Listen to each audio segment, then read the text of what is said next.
तेलंगाना में मुबैना phone tapping case की तहकीकात जारी हैं। इस सिलसिले में बीआरएस के senior leader T Harish Rao को आज एसआईटी के सामने पेश होना पड़ा। एसआईटी की जानिब से जारी नोटिस में कहा गया है कि तहकीकात के दौरान ये बात सामने आई है कि हरीश राव बाज़ हक़ाइक़ और हालात से वाकिफ़ हैं। इसी बुनियाद पर उन्हें तलब किया गया। एसआईटी साबिक़ हुकूमत के दौर में मुबैना तौर पर गैर कानूनी फ़ोन टैपिंग के इल्ज़ामात की जांच कर रही है। हरीश राव ने इस डाइवर्जन पॉलिटिक्स करार दिया और कहा कि सीएम रेवंत के रिश्तेदारों के हवाले से इंकिशाफ के फौरन बाद उन्हें नोटिस जारी किए गए।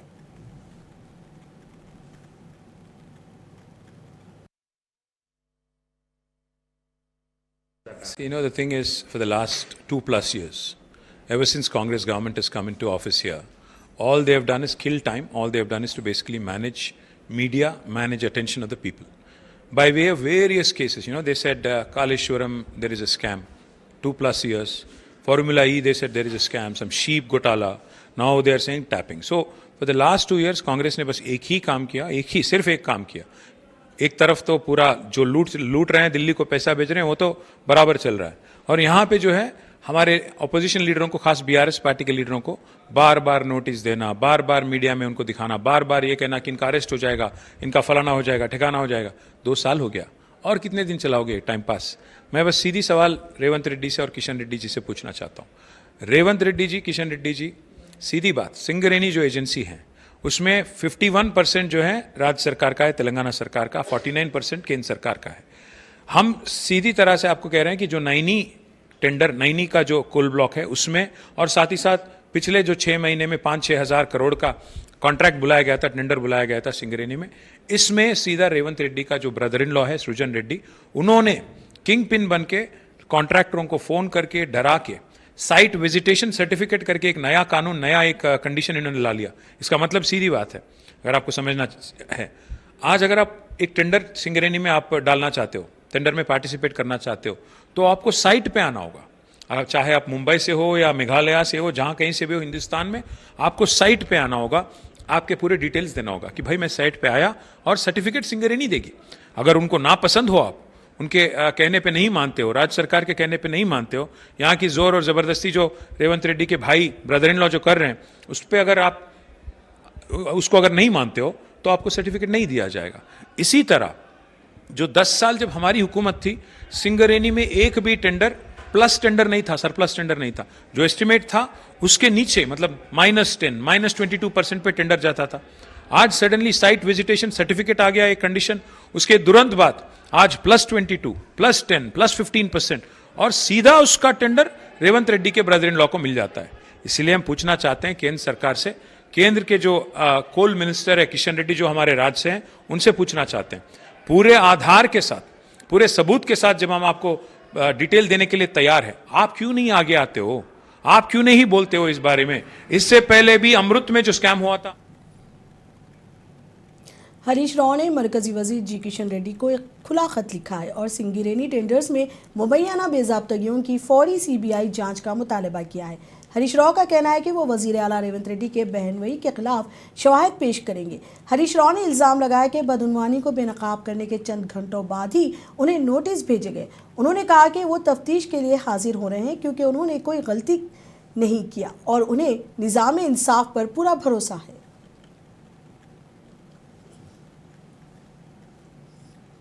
కిషన్ రెడ్డి గారికి కూడా ఒక లేఖ రాస్తా ఉన్నా. కిషన్ రెడ్డి గారు, మీరే కేంద్ర బొగ్గు గనుల శాఖ మంత్రి. సింగరేణిలో 49% కేంద్ర ప్రభుత్వానికి వాటా ఉంది. సింగరేణిలో జరిగిన అవినీతి కుంభకోణాల గురించి నిన్న మీడియా సాక్షిగా బయటపెట్టినా. ఈ రోజు నీకు కూడా లెటర్ రాస్తా ఉన్నా. నువ్వు ఒకవేళ రేవంత్ రెడ్డితో కుమ్మక్కు కాకపోతే వెంటనే సిబిఐ విచారణకు నువ్వు ఆదేశించాలని చెప్పి కిషన్ రెడ్డి గారిని డిమాండ్ చేస్తూ I'm writing A open letter to Kishan Reddy. Kishan Reddy గారు, నేను అన్ని ఆధారాలు ఇవ్వడానికి సిద్ధంగా ఉన్నా. రేవంత్ రెడ్డి బావుమరిదే ఈ యొక్క కుంభకోణాన్ని ఎట్లా నడిపాడు, ఎట్లా ఈ టెండర్లన్నీ రింగు చేశాడు, మరి కోల్ ఇండియాలో గాని, అదేవిధంగా వెస్టర్న్ కోల్ ఫీల్డ్స్ లో గాని, గతంలో సింగరేణిలో గాని ఎప్పుడైనా -10 నుంచి -20 టెండర్లు పోతుండే. ఈ సైట్ విజిట్ సర్టిఫికెట్ పెట్టిన తర్వాత మరి ఎవరెవరు టెండర్లు వేస్తున్నారో తెలిసి రేవంత్ రెడ్డి బావుమరిది ఆ కాంట్రాక్టర్లను బెదిరించి వాళ్ళు ఏ రకంగా ప్లస్ టెండర్లు ఆయన పొందిండు టెండరు, ఆయన ఎవరనుకుంటే వాళ్ళకి టెండర్ వస్తుంది, ఎవరనుకుంటే వాళ్ళకి సైట్ విజిట్ సర్టిఫికేట్ వస్తుంది. कड़प्पा जिले के कोपरती सनैती इलाके में रियासती सतह के दीनी इज्तिमा के इंतजाम का मुसलसिल जायजा लिया जा रहा है. जिला इंचार्ज वजीर एस श्वेता, अकलीती फ्लाक के वजीर NMT फारूक, रियासती वजीर ट्रांसपोर्ट मंडीपल्ली राम प्रसाद रेड्डी ने मंगल को फिर तैयारियों का जायजा लिया. जिला कलेक्टर डॉक्टर श्रीधर और SP N विश्वनाथ के हमरा उन्होंने मुख्तलिफ इंतजामात का मुआयना किया.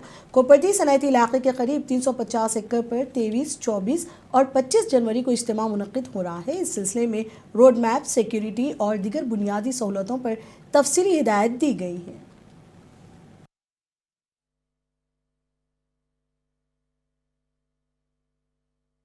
ఈ సమావేశం కావడం కూడా చాలా ఆనందంగా ఉంది. ఎందుకంటే ఇస్తిమా మా ఊర్లో కూడా చేశారు. మా పెనుగొండలో కూడా బావేస్వామి దర్గా ఉంది, పవిత్రమైన బావేస్వామి దర్గా ఉంది. మా మైనార్టీ సోదరులు కూడా గత 3 నెలల కిందట ఇస్తిమా ఏర్పాటు చేశారు. చాలా సిన్సియర్గా, ఎంతో నిజాయితీగా, ఎంతో స్వచ్ఛందంగా వచ్చి ఇతర రాష్ట్రాల నుంచి వచ్చి కూడా మైనార్టీ సోదరులు సేవాభావంతో ఇక్కడుండి ఇది చిన్న పెద్ద అనకుండా చేసుకునే కార్యక్రమం. మరి ఇస్తిమా కార్యక్రమాన్ని ముఖ్యమంత్రి గారు కూడా చాలా ప్రెస్టేజ్గా తీసుకొని మన మైనార్టీ సోదరులు చేసుకునే అతిపెద్ద పండుగను మీరు ఘనంగా జరగాలి, వారికి ఎలాంటి ఇబ్బంది కలగకూడదని ముఖ్యమంత్రి గారు కూడా ఆదేశించటం. మరి దీనిని గతంలోనే మరి SP గారు, మరి కలెక్టర్ గారు, మరి స్థానిక శాసనసభ్యులు గారు గతంలోనే 4-5 సార్లు రివ్యూ చేయడం. మరి ఈ కార్యక్రమానికి స్వయాన మా పెద్దలు, మా తండ్రి గారితో సమానులైన మైనార్టీ వెల్ఫేర్ శాఖ మంత్రి గారు ఫరూక్ గారు కూడా గతంలో ఇక్కడికి వచ్చారు. నాతో కూడా 3-4 సార్లు మాట్లాడారు. మరి వారికి కూడా నమస్కారాలు తెలియజేస్తూ, అదేవిధంగా స్థానిక శాసనసభ్యులు గారు, మరి బీటెక్ రవి గారు, మరి మన మైనార్టీ కమిటీ వరకు, మరి అధికారులందరికీ, మరి ముఖ్యంగా ఈ ప్రోగ్రామ్ ని సక్సెస్ చేయాల్సిన బాధ్యత మనందరిదే ఉంది. मैं आपका तहे दिल से आपके ऑर्गेनाइजेशन, बेहतरीन ऑर्गेनाइजेशन, हिंदुस्तान के बच्ची बोली सविता माँ और बेटी है कि बाबा उनके वालिद मेरे साथ थे, समझे. अब उनके वालिद भी थे सेतु के. तो बच्चे क्या करूँ मैं मरा ना हो रहा है कि मैं ऊपर नहीं बेटा ऊपर. तेलंगाना के रियासती वजीर सैयद दामोदर राज नरसिम्हा ने हैदराबाद के निम्स अस्पताल में नए stem cell centre of excellence lab का इफ्तिताह किया. इस मौके पर खिताब में उन्होंने कहा कि उनकी हुकूमत का बुनियादी हदफ गरीबों को जदीद तरीन तिब्बी खिदमात फराहम करना है. रियासती वजीर ने वजाहत की कि जिस तरह एक दरख्त बीज से उगता है, इसी तरह स्टीम सेल्स के ज़रिए नए किले और आज़ाद तख्लीक किए जा सकते हैं. रियासती वजीर ने कहा कि ये इलाज ज़िंदगी बचाने वाला है, ख़ास तौर पर कैंसर, खून से मुतालिक अमराज और कई बीमारियों में मुब्तला मरीज़ों के लिए ये अहम है.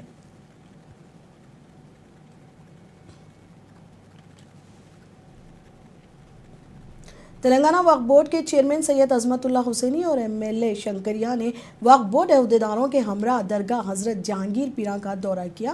इस मौके पर चेयरमैन वक्फ बोर्ड और MLA ने तरक्याती कामों का जायज़ा लिया, जिसमें बस स्टैंड के क़याम और बाईपास रोड बिछाने की लागत का तखमीना लगाया गया. इसके अलावा दरगाह के अहाते में एक नए कंपाउंड की तामीर, मस्जिद और दरगाह के दफ्तर की इमारत की तोसी के अलावा ड्रेन निज़ाम की मरम्मत का भी मुआयना किया गया.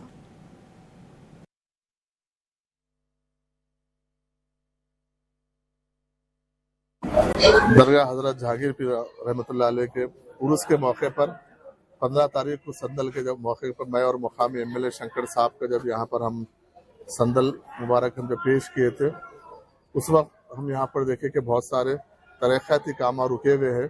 कई सालों से यहाँ पर मुतालबा था कि तरक्याती काम जहाँ के वहाँ रुके हुए, ख़ास तौर पर समा खाने को लेके, मस्जिद के एक्सटेंशन को लेके और उसके साथ साथ ऑफिस कॉम्प्लेक्स को लेके और ड्रेनेज का जो बहुत पुराना डिमांड है यहाँ पे, क्योंकि जब बारिश होती है और ख़ास तौर पर जब लोग यहाँ पर ज़्यादा आते हैं और उसके मौके पर, तो ड्रेनेज का पानी भी यहाँ पर बहुत बड़ा मसला बना हुआ था. तो उस ताल्लुक से आज उस दिन हम ये फैसला किए थे कि ये हफ्ते में हम यहाँ पर दौरा करेंगे रेवेन्यू के अहदेदारों के साथ और हमारे वक्फ बोर्ड के टेक्निकल टीम के साथ हम यहाँ पर दौरा करेंगे. आज हम यहाँ पर रेवेन्यू के ऑफिसर्स, वक्फ बोर्ड के ऑफिसर्स और मुकामी कायदीन के साथ हम यहाँ पर आज आए. मैं और मुकामी MLA हम लोग आके आज देखे, अल्हम्दुलिल्लाह तकरीबन 12 करोड़ का जो HMDA के बजट से सैंक्शन हुआ है, उसमें बस स्टैंड है, बाईपास रोड है, उसके साथ साथ समा खाना और सो ड्रेनेज, मस्जिद का एक्सटेंशन और हमारे ऑफिस कॉम्प्लेक्स का हम आज यहाँ पर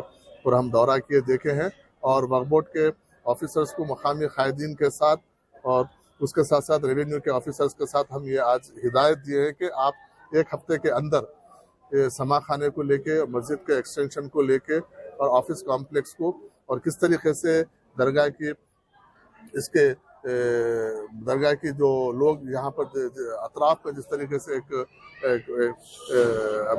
गंदगी मचा के रखे हुए हैं, तो उसको किस तरीके से ख़त्म करके एक साफ सुथरा माहौल पैदा करें और साफ सुथरा किस तरीके से सिक्योर करें। यहाँ पे ख़वातीन भी आते हैं, जा रहे हैं, दूर दूर से आते हैं, बच्चों को लेके आते हैं, बड़े बुजुर्ग आते हैं, तो उनको यहाँ पे नमाज के लिए मुश्किल हो रही है। जो लोग रास्ते में जो रुकावटें पैदा कर रहे हैं वो और सहूलतों को लेके बहुत सारे मुश्किलात हो रहे हैं, उसको आज हम यहाँ पे पूरा रिव्यू किए हैं और इंशाल्लाह अगले एक हफ्ते में 10 दिन में हम उसका एक ब्लूप्रिंट बना के फिर मैं खुद यहाँ पर आके दौरा करके यहाँ पर देख के उसको फिर काम जल्द से जल्द शुरू करके इंशाल्लाह मैं और एमएलए साहब हम आज डिस्कस किए हैं कि जो तरक्याती काम आए अगले 1 साल के अंदर यहाँ पर तमाम, चाहे वो समा खाना हो, कॉम्प्लेक्स हो, ऑफिस कॉम्प्लेक्स, मस्जिद वगैरह का काम जल्द से जल्द हम खत्म करने की इंशाल्लाह हम कोशिश करेंगे। नंदियाल जिले में गैस लीक होने के बायस एक हादसा पेश आया जिसमें खातून शदीद तौर पर जख्मी हो गई। ये वाक़या नंदियाल शहर के विजय भानु कॉटन मिल के करीब वाक़ चंद्रशेखर नगर में पेश आया। तफसीलात के मुताबिक मकान में खातून खाना पका रही थी कि इसी दौरान करीब रखे गैस सिलेंडर से गैस लीक हो गई, जिसके नतीजे में अचानक आग भड़क उठी। हादसे में खातून शदीद झुलसने से उसे जख्म आए। अहले खाना ने फौरी तौर पर इलाज के लिए उसे अस्पताल मुंतकिल किया।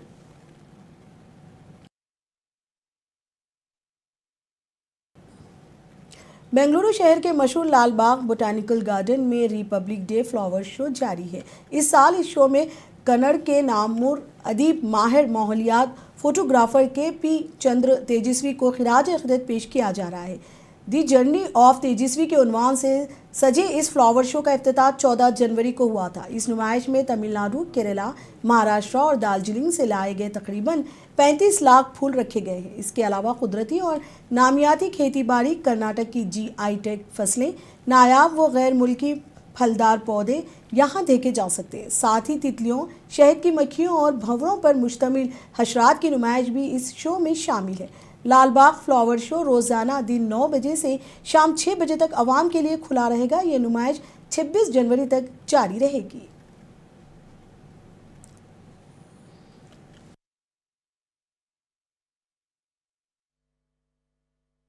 It's well maintained, awesome, and the Punta Chand Tejaswi's, the depiction of all the various forms of it. It's really, well presented here, and we have been enjoying the different sort of flowers. This time, I believe there are new breeds of flowers that they have brought in. It's looking so awesome, beautiful, and I think it is very well maintained. I saw many flowers, and I saw Vismaya Tejaswi's hobbies, like using the computer, writing stories, and also hunting, but definitely not for the meat. I also saw many types of flowers, like the Christmas cactus. The flower show is very beautiful, and it is worth every penny here. I saw the jungle theme, and I saw the greatest poetry of Karnataka, and I'm so happy and glad for this. And this is my 3rd time in Bengaluru to visit Lalbagh Botanical Garden. I'm so happy I'm here. It's very nice and well managed, and every time the theme is something new, and we come every time 15th August, 26th January. So we love to come and see all this preparation here. It's very nice.